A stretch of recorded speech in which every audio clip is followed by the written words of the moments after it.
Bakit ba ako'y laging ganto? Lagi akong di mo pinapansin. Para na lang akong laging sumusunod sa gusto mo.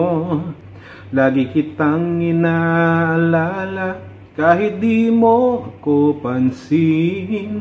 Honey, my love, so sweet.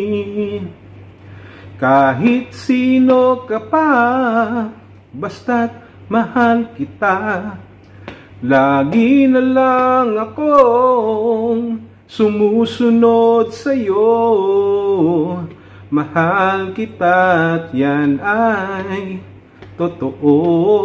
Honey, my love, so sweet. Doon pa lang tapos na eh. Marami ang nagtatanong, marami ang kinakabahan. Mas lalo na si Dodong Ruel. Malamang nag-aalala siya.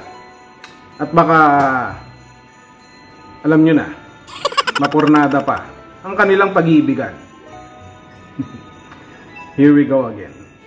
Paulit-ulit na lang aking nararanasan. Paulit-ulit na lang, lagi akong napagbibintangan. Anong magagawa ko? Hindi ko kasalanan.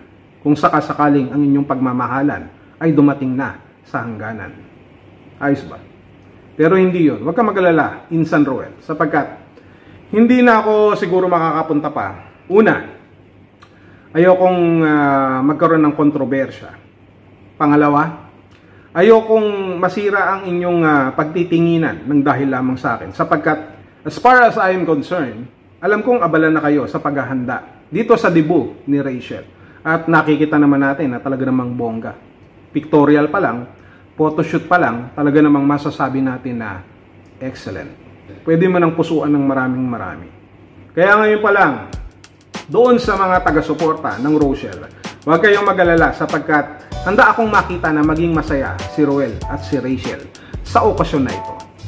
Kagaya nyo, hangad ko rin na makita ang kanilang tunay na kaligayahan sapagkat hindi nasusukat ang tunay na kaligayahan sa mukha. Di ba, Insan Ruel? Kay Langga Rachel?